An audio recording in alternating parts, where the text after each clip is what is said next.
Pronoun क्या है? Pronoun को हिंदी में कहते हैं सर्वनाम। क्या कहते हैं? सर्वनाम। तो हम लोग जानेंगे कि प्रोनाउन क्या है और प्रोनाउन के कितने भेद हैं। सबसे पहले हम लोग जानेंगे कि प्रोनाउन क्या है। तो प्रोनाउन को हिंदी में कहते हैं सर्वनाम। सर्वनाम मतलब कि नाम के जगह पर जो शब्द प्रयोग किया जा रहा है, नाम के जगह पर जो शब्द प्रयोग किया जा रहा है उसे कहेंगे सर्वनाम। तो इसका परिभाषा हो जाएगा नाउन के स्थान पर प्रयोग किए जाने वाले वर्ड। तो जो वर्ड नाउन के जगह पर प्रयोग किया जा रहा है, मतलब कि असल में यूज उसका नाउन का है, बट उस वहाँ पे हम लोग यूज करेंगे उस वर्ड का। तो उस वर्ड को हम लोग क्या कहेंगे? उस वर्ड को हम लोग कहेंगे प्रोनाउन। क्या कहेंगे? प्रोनाउन। जैसे हो जाएगा I, we, he, she, it, they, you, this, that, each, every, either, neither, all, some, who, whom, mine, our, ये सब क्या है? ये सब प्रोनाउन है। प्रोनाउन मतलब कि ये सब वर्ड का यूज नाउन के स्थान पर करेंगे। जैसे मेरा नाम अर्जुन कुमार है तो हम बोलेंगे कि अर्जुन इज अ स्टूडेंट, मतलब कि अर्जुन एक छात्र है। लेकिन अर्जुन का नाम न लेकर हम वहाँ बोल देंगे आई एम ए स्टूडेंट। तो यहाँ पे आई किसके लिए आया? आई आया अर्जुन के लिए। अर्जुन क्या है? तो अर्जुन नाउन है। ठीक उसी प्रकार बोल देंगे कि मान लीजिए आपका कुछ नाम होगा तो बोल देंगे you are a great man, मतलब कि आप एक महान इंसान हैं। तो वहाँ पे यू आया। क्या आया? यू। तो आपका नाम न लेकर वहाँ पे हम यू बोल दिए। क्या बोल दिए? यू। तो वो आपके नाम के बदले लिए हम यू, इसीलिए यू क्या है? यू एक सर्वनाम है, मतलब कि प्रोनाउन है। क्या है? प्रोनाउन। तो ये सभी प्रोनाउन के कुछ उदाहरण हम दिए हैं, जैसे I, we, he, she, it, they, you, this, that, each, every, either, neither, all, some, several, who, whom, mine, our, ये सब प्रोनाउन वर्ड है। क्या है? Pronoun word. तो हम लोग जानेंगे कि प्रोनाउन कितने प्रकार के होते हैं। तो प्रोनाउन 10 प्रकार के होते हैं। क्या होते हैं? हिंदी में प्रोनाउन, हिंदी में सर्वनाम के 6 भेद हैं, परंतु अंग्रेजी में हम लोग प्रोनाउन के 10 भेद पढ़ेंगे। क्या पढ़ेंगे? 10 भेद। तो अंग्रेजी में प्रोनाउन के 10 भेद होते हैं। पहला होता है पर्सनल प्रोनाउन। तो सबसे पहले हम लोग जानेंगे कि पर्सनल प्रोनाउन क्या होता है। दूसरा होता है पोसेसिव, तीसरा होता है रिफ्लेक्टिव, चौथा होता है इम्फेटिक, चौथा होता है डिमोन्स्ट्रेटिव, पाँचवा होता है डिमोन्स्ट्रेटिव, छठा होता है इंट्रोगेटिव, सातवां होता है रिलेटिव, आठवां होता है डिस्ट्रीब्यूटिव, नौवां होता है इंडेफिनिट, 10वां होता है रिफ्लेक्सिव। तो ये प्रोनाउन के 10 प्रकार है। तो इन्हीं 10 प्रकार को हम लोग जानेंगे कि कौन प्रोनाउन वर्ड कौन से प्रोनाउन का है। जैसे कि बोले आई, वी, ही, सी, इट, तो ये सब पर्सनल प्रोनाउन में आता है। तो ये सब पर्सनल प्रोनाउन में क्यों आता है? इसका कुछ कारण होगा, इसके बारे में हम लोग यहाँ पे जानेंगे। तो सबसे पहले हम लोग जानते हैं पर्सनल प्रोनाउन क्या होता है। तो पर्सनल प्रोनाउन किसी भी व्यक्ति, वस्तु, स्थान के स्थान, किसी भी व्यक्ति, वस्तु, स्थान के नाम के बदले जो वर्ड यूज किया जाता है उसको हम लोग कहते हैं पर्सनल प्रोनाउन। क्या कहते हैं? Personal pronoun. जैसे बोल देंगे कि राम इज अ बॉय, तो राम एक लड़का है, लेकिन राम यहाँ पे नाम है। क्या नाम है? तो व्यक्ति का नाम है। इसीलिए राम के बदले हम लोग मान लीजिए कोई शब्द बोले ही इज अ बॉय, तो यहाँ राम के बदले हम लोग बोले ही इज अ बॉय।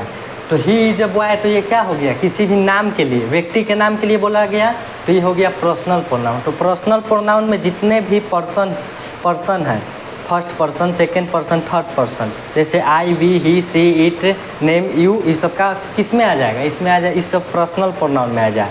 मतलब कि व्यक्तियों, वस्तुओं और स्थान के नाम के बदले जो वर्ड हम लोग प्रयोग करेंगे वे सब आ जाएगा पर्सनल प्रोनाउन में। तो पर्सनल प्रोनाउन में आ जाता है I, we, you, he, she, it, ये सब आ जाते हैं पर्सनल प्रोनाउन में। तो आई होप कि आप लोग पर्सनल प्रोनाउन समझ गए होंगे। पर्सनल प्रोनाउन कुछ नहीं है। पर्सनल प्रोनाउन जितने भी पर्सन हैं, first person, second person, third person जो करता है, जो काम को कर रहा है, वे सब किस में आ जाएंगे? वे सब उस नाम के बदले जो वर्ड हम प्रयोग करेंगे वो सब आ जाएंगे पर्सनल प्रोनाउन में। तो पर्सनल प्रोनाउन में I, we, you, he, she, it आ जाते हैं। दूसरा होता है पोसेसिव प्रोनाउन। तो चलिए हम लोग जानेंगे कि पोसेसिव प्रोनाउन किसे कहते हैं। पोसेशन का अर्थ होता है अधिकार दिखाना। क्या होता है? अधिकार दिखाना। तो पोसेसिव प्रोनाउन के द्वारा हम लोग किसी वस्तु, चीज़, जगह, कोई भी नाम पर, कोई भी शब्द पर जब अधिकार, सेंटेंस में कोई शब्द पर अधिकार दिखाया गया रहा हो, जैसे हम कह देंगे कि यह मार्कर मेरा है, दिस मार्कर इज माइन, या हम दिस मार्कर इज माइन, या हम लोग इसको एक और भाषा में बोल सकते हैं दिस इज माई मार्कर। तो यहाँ पर दोनों तरफ से अधिकार हम इस मार्कर पे ही जमा रहे हैं। एक वर्ड बोले दिस मार्कर इज माइन, तो ये मार्कर मेरा है, लेकिन हम इसको ऐसे ना बोलकर ये ऐसे बोलेंगे, यह मेरा मार्कर है, दिस इज माई मार्कर। तो दोनों में अधिकार इस पे जमाया गया है, तो इसीलिए पोसेसिव प्रोनाउन में my, your, our, her, his, mine, yours. तो माई मतलब भी मेरा ही है और यहाँ माइन मतलब भी मेरा ही है, लेकिन माई का कहाँ प्रयोग करेंगे, माइन का कहाँ प्रयोग करेंगे, इसमें कितने बच्चे कंफ्यूज हो जाते हैं। तो माई का प्रयोग हम लोग कब करेंगे, ये सेंटेंस के बीच में होगा, ये वर्ब के बाद और ऑब्जेक्ट से पहले ये माई का प्रयोग होगा। लेकिन माइन का प्रयोग हम लोग ऑब्जेक्ट के रूप में करते हैं। जैसे बोलेंगे this marker is mine, this marker is mine, तो माइन हम लोग लास्ट में प्रयोग किए। अधिकार उस माइन से भी हम लोग जमा रहे हैं और माई से भी अधिकार ही जमा रहे हैं, लेकिन माइन हम लोग ऑब्जेक्टिव केस में प्रयोग करते हैं और माई हम लोग सब्जेक्ट के सेंटेंस के बीच में प्रयोग करते हैं। जैसे बोलेंगे दिस इज माई मार्कर, तो ये माई आ गया बीच में, वर्ब के बाद आया, इज के बाद आया, तो ये माई आ गया बीच में, तो माई भी हमारा पोसेसिव प्रोनाउन होगा और माई भी होगा, पर शर्त यह है कि माई बीच में होगा और माइन ऑब्जेक्टिव केस में चला जाएगा। तो आई होप कि आप लोग पोसेसिव प्रोनाउन समझ गए होंगे। पोसेशन का अर्थ होता है अधिकार दिखाना, जिस वर्ड के द्वारा हम किसी चीज़, वस्तु या किसी भी चीज़ पर हम लोग अधिकार जमा रहे हैं तो उस वर्ड को हम लोग कहेंगे पोसेसिव प्रोनाउन। ठीक है, चलते हैं तीसरा होता है रिफ्लेक्सिव प्रोनाउन। रिफ्लेक्स का अर्थ होता है लौट आना। रिफ्लेक्शन ऑफ लाइट, हम लोग 10th में एक चैप्टर पढ़े होंगे रिफ्लेक्शन ऑफ लाइट। रिफ्लेक्ट का अर्थ होता है वापस लौट आना, तो यहाँ पे रिफ्लेक्सिव प्रोनाउन है। तो रिफ्लेक्सिव प्रोनाउन का यहाँ पे आप लोग मतलब समझिए क्या होता है। रिफ्लेक्सिव प्रोनाउन मतलब कि सेंटेंस में वापस सब्जेक्ट की ओर ही इशारा करना। जैसे कि मैंने अपना काम खुद किया, तो खुद यहाँ पे काम किसके द्वारा किया गया, खुद। हम बोल रहे हैं कि मैंने अपना काम किया, लेकिन मैंने अपना काम खुद किया, तो ये खुद बोला, जो खुद जो शब्द है ये फिर से सब्जेक्ट की ओर इंडिकेट करता है, मतलब कि सब्जेक्ट की ओर पुनः वापस ले जाता है। इसी को कहेंगे हम लोग रिफ्लेक्सिव प्रोनाउन। रिफ्लेक्सिव प्रोनाउन कुछ नहीं है, रिफ्लेक्सिव प्रोनाउन सीधे हम लोग समझ सकते हैं ये कि ये जोर देता है, सब्जेक्ट पर जोर देता है कि मैंने अपना काम खुद किया, तुमने खाना खुद पकाया, हम लोग अपना काम स्वयं किए। तो ये सब रिफ्लेक्सिव प्रोनाउन कुछ नहीं है। रिफ्लेक्सिव प्रोनाउन जोर देता है, सब्जेक्ट पर जोर देता है। जैसे कि myself, ourself, yourself, herself, himself, ये सब किस में आ जाएगा, रिफ्लेक्सिव प्रोनाउन में। तो आई होप कि आप लोग रिफ्लेक्सिव प्रोनाउन समझ गए होंगे। रिफ्लेक्सिव प्रोनाउन के बाद होता है इम्फेटिक प्रोनाउन। इम्फेटिक प्रोनाउन क्या है, चलिए हम लोग इसको समझते हैं। इम्फेटिक प्रोनाउन कुछ नहीं है, इम्फेटिक प्रोनाउन एक तरह का रिफ्लेक्सिव प्रोनाउन ही है, बट शर्त यह है कि इम्फेटिक प्रोनाउन में माई सेल्फ, योर सेल्फ, ये सब सब्जेक्ट के जस्ट बाद आता है। क्या, सब्जेक्ट के जस्ट बाद आता है। इसमें सब्जेक्ट पर जोर दिया जाता है, लेकिन इसमें सब्जेक्ट, रिफ्लेक्सिव प्रोनाउन में सब्जेक्ट पर जोर दिया जाता है, लेकिन इम्फेटिक प्रोनाउन में सब्जेक्ट पर विशेष जोर दिया जाता है। तो कोई पूछे कि रिफ्लेक्सिव प्रोनाउन और इम्फेटिक प्रोनाउन में क्या अंतर है, तो रिफ्लेक्सिव प्रोनाउन में सब्जेक्ट पर जोर दिया जाता है, सेंटेंस में सब्जेक्ट पर जोर दिया जाता है किसके द्वारा, तो रिफ्लेक्सिव प्रोनाउन के द्वारा।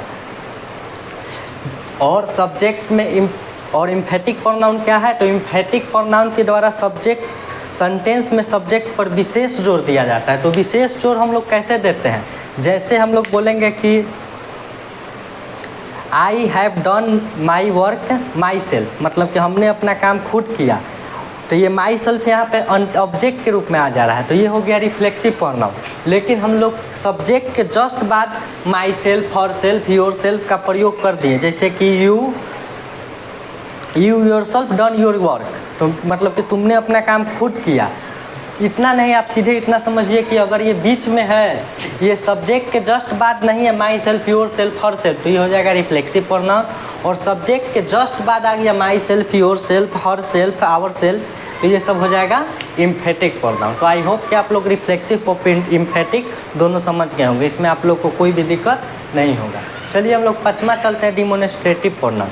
डिमोन्स्ट्रेटिव प्रोनाउन क्या होता है, डिमोन्स्ट्रेटिव प्रोनाउन, डिमोन्स्ट्रेट का अर्थ होता है इशारा करना, संकेत करना। क्या करना, संकेत। तो डिमोन्स्ट्रेटिव प्रोनाउन क्या करता है, किसी भी वस्तु या किसी भी चीज़ की ओर हम लोग इशारा करते हैं, किसके द्वारा, तो डिमोन्स्ट्रेटिव प्रोनाउन का। जैसे बोलेंगे कि यह मार्कर है, तो दिस इज मार्कर, तो हम लोग इसके तरफ इशारा किए, किसके द्वारा, तो दिस के द्वारा।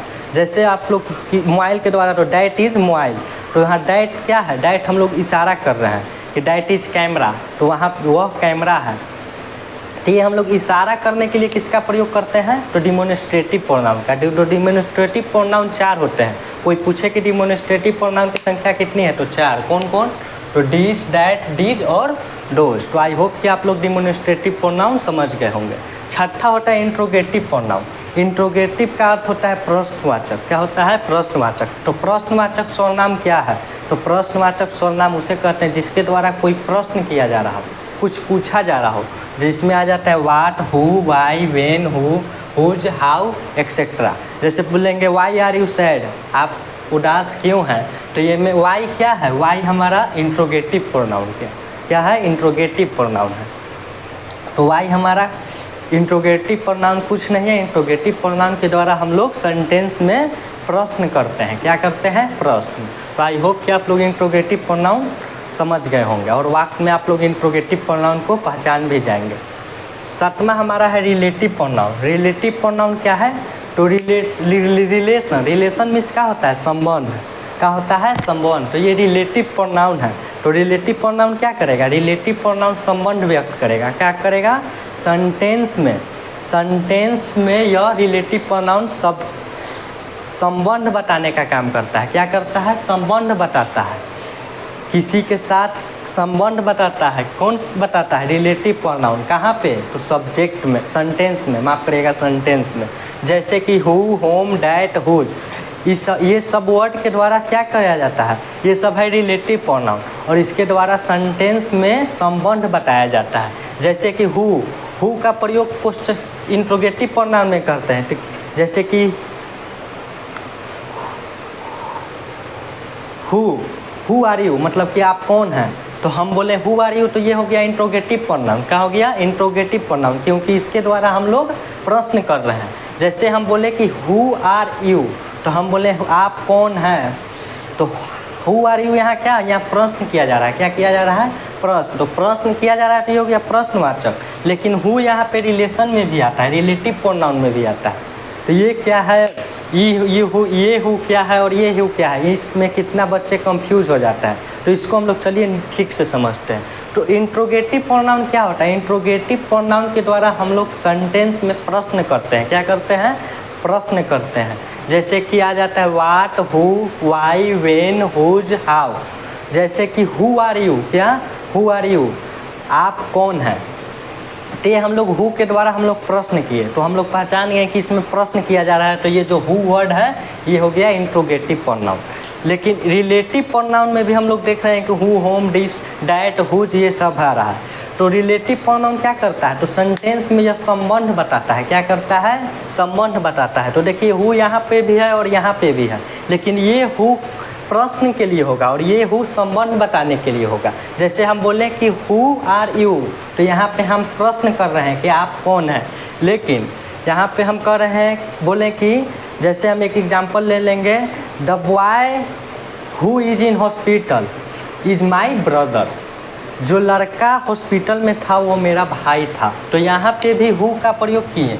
The boy who is in hospital, जो लड़का हॉस्पिटल में है वो मेरा भाई है, इज माई ब्रदर। तो हु का प्रयोग संबंध बताने के लिए किए तो वो हो गया रिलेटिव प्रोनाउन, और हु का प्रयोग हम लोग प्रश्न के लिए किए तो ये हो गया प्रश्नवाचक सर्वनाम। माफ करिएगा, इंट्रोगेटिव प्रोनाउन। तो आई होप कि आप लोग रिलेटिव और इंट्रोगेटिव को समझ गए होंगे। चलते हैं हम लोग 8वां डिस्ट्रीब्यूटिव प्रोनाउन। डिस्ट्रीब्यूटिव प्रोनाउन क्या करता है, डिस्ट्रीब्यूटिव प्रोनाउन प्रत्येक की ओर संकेत करता है। किसी सेंटेंस में प्रत्येक की ओर, जैसे कि प्रत्येक की ओर सेंटेंस संकेत करेगा, प्रत्येक की ओर इशारा करेगा कौन, तो डिस्ट्रीब्यूटिव प्रोनाउन। सेंटेंस में प्रत्येक की ओर, प्रत्येक मतलब कि सब के ऊपर इशारा कौन करता है, तो डिस्ट्रीब्यूटिव प्रोनाउन। जैसे कि इसमें आ जाता है each, every, either, neither. Each क्या है, ईच मीन्स होता है प्रत्येक। जैसे बोलेंगे ईच स्टूडेंट आर गुड, प्रत्येक लड़का अच्छा है। तो ये सब के लिए, ये सभी के लिए हो गया, प्रत्येक के लिए हो गया। ईच मीन्स होता है यहाँ प्रत्येक, ठीक है। तो आई होप कि आप लोग ये समझ गए। ईच, एवरी, एवरी मतलब होता है सब। एवरी ओल्ड इज गोल्ड, जितने भी पुरानी चीज़ें हैं वो सभी गोल्ड है, मतलब कि कीमती हैं। सोना के गोल्ड होता है कीमती, इसीलिए बोलेंगे एवरी ओल्ड इज गोल्ड। आइडर, आइडर हम लोग प्रयोग करते हैं दो में से किसी एक के लिए। जैसे बोलेंगे आइडर स्टूडेंट आर बैड, मतलब कि दो में से किसी एक लड़का खराब है, तो वहाँ पे हम लोग आइडर का प्रयोग करेंगे। चौथा होता है नाइडर, नाइडर होता है कि कोई नहीं, नाइडर स्टूडेंट आर गुड, कोई स्टूडेंट अच्छा नहीं है। तो आई होप कि आप लोग डिस्ट्रीब्यूटिव प्रोनाउन समझ गए होंगे। डिस्ट्रीब्यूटिव प्रोनाउन प्रत्येक की ओर इशारा करता है, सभी की ओर। नौवां होता है इंडिफिनिट प्रोनाउन। इंडिफिनिट प्रोनाउन क्या होता है? तो इंडिफिनिट प्रोनाउन के द्वारा हम लोग सेंटेंस में पता नहीं कर पाते हैं कि ये किसके बारे में बात हो रहा है, किसके बारे में डिफाइन संकेत कर रहा है। इंडिफिनिट का अर्थ ही होता है अपरिभाषित। जैसे कि सम मिस हो गया कुछ है, तो कुछ मतलब कितने, हमको जानकारी नहीं है, उसको हम लोग डिफाइन नहीं कर पा रहे हैं, तो ये आ गया इंडेफिनिट प्रोनाउन के अंदर। जैसे some student has stolen my pen, कोई लड़का मेरा कलम चुरा लिया, तो वहाँ पे हम लोग जान नहीं रहे हैं कि कौन लड़का है, इसीलिए हम लोग वहाँ पे सम कुछ का प्रयोग कर दिए। यहाँ पे सेवरल भी वर्ड है जहाँ पे हम लोग इंडिफिनिट में प्रयोग करते हैं। और ऑल मतलब कि सब है, तो ये सब डिफाइन नहीं किया जा सकता, इसीलिए हम लोग इसको इंडिफिनिट के रूप में प्रयोग करते हैं। इंडिफिनिट प्रोनाउन के अंदर आता है सम, ऑल, सेवरल, एवरीबडी, नोबडी, ये सब आ जाते हैं इंडिफिनिट प्रोनाउन के अंदर। और लास्ट हमारा बच गया रेसिप्रोकल प्रोनाउन। रेसिप्रोकल प्रोनाउन क्या होता है? रेसिप्रोकल प्रोनाउन सेंटेंस में एक दूसरे के ओर इशारा करता है, एक दूसरे के बीच संबंध बताता है। रेसिप्रोकल प्रोनाउन क्या है? तो एक दूसरे के बीच संबंध बताता है। जैसे कि ईच, इसमें दो शब्द आ जाते हैं, ईच अदर और one another. Each other और वन एन अदर की कौन है? ईच अदर और वन एन अदर कैसा शब्द है? तो रेसिप्रोकल प्रोनाउन है। क्या है? Reciprocal pronoun. तो ईच अदर का कहाँ प्रयोग करेंगे और वन एन अदर का कहाँ प्रयोग करेंगे? ये दोनों वर्ड एक दूसरे के बीच संबंध बताने के लिए है, लेकिन ईच अदर का कहाँ प्रयोग करेंगे और वन एन अदर का कहाँ प्रयोग? इतना तो हम लोग जान लिए कि ईच अदर और वन एन अदर क्या है?